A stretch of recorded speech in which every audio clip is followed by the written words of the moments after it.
Eto mga idol, napadaan lang daw itong si Kuya sa mall at kumanta ng Carrie. Galing talaga ni Sir Ruel Yuson. Effortless kumanta. Ayun dito kay Tatak Pinoy Train. Supportan po natin ang kanyang YouTube channel. Around 14K na po siya. So let's go! Panoorin natin mga idol kung magaling ba talaga itong si Ruel Yuson.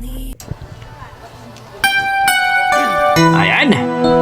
Napadaan lang pero mamaw daw ang boses nitong si Kuya.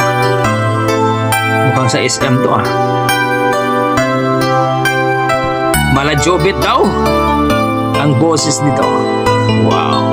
Sana all!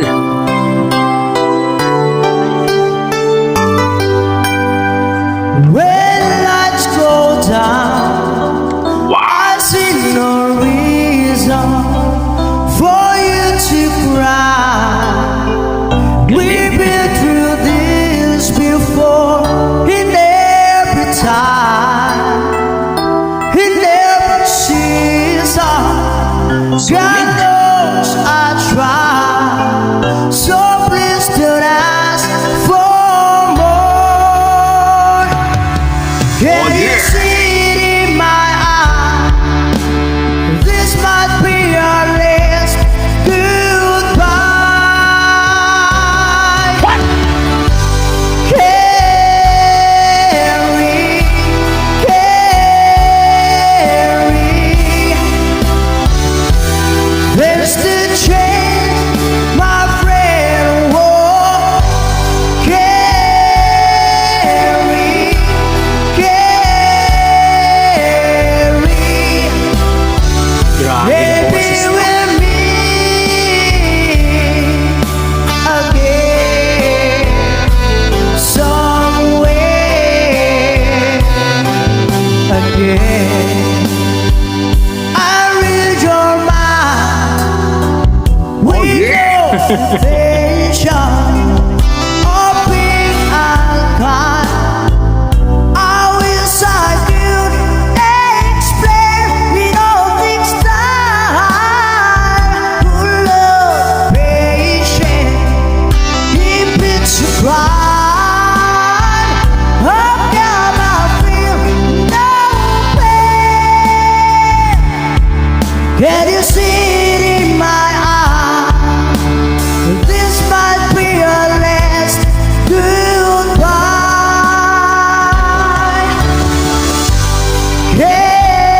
Carrie, Carrie,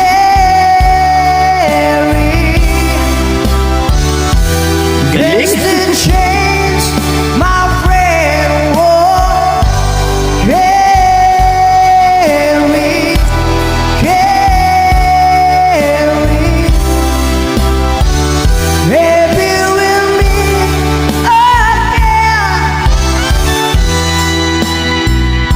Grabe ka, Kuya! Napadaan lang pero nang kumanta, mamaw din pala. Ibang klase ka. Ruel Yuson. Grabe itong batang to. Ang galing. Parang Jubit Baldivino lang ang boses nito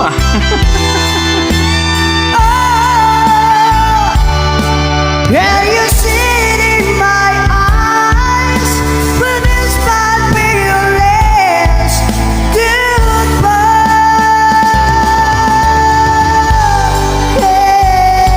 Carrie, Carrie, oh, there's the change. Carrie, Carrie, Carrie, Carrie.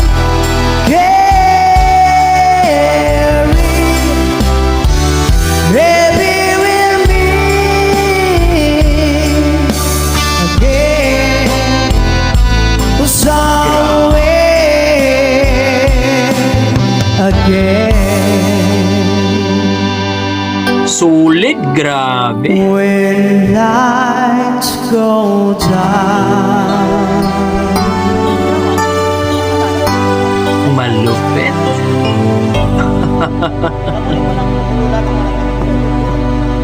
Yung grabe naman talagang boses ni Kuya Ruel Yuson dito mga idol sa kanyang cover song na Carrie, no? Grabe. malupit, effortless nga, ika nga ng mga fans ni idol natin. Maraming humahanga dito sa boses ni Ruel Yuson. Napadaan lang daw ito, pero napakanta dito sa SM at grabe din talagang boses. Halimaw talaga. Yan ang mga boses na hinahanap ng batas mga idol para isali sa mga singing contest. Hopefully mga idol, no, nasasali itong si Kuya sa mga TNT or Tawag ng Tanghalin at Pilipinas Got Talent, mga ganun ba. Grabe, ang galing naman. Grabe talaga. So para sa akin mga idol, napaka galing niya. Kung i-rate ko ang kanyang performance, nasa mga 9 mga idol. Grabe. So kung nasatisfied kayo, huwag nyo sanang kalimutan mag-like at subscribe dito kay Tatak Pinoy Trains, no? 14K pa po siya mga idol, kaya supportahan po natin. At kung nagustuhan nyo ang ating reaction video, huwag nyo sanang kalimutan mag-like at subscribe dito kay Dugong Pinoy at pakishare na rin ang ating video. Okay mga idol, maraming salamat at ingat po kayo lagi at God bless po.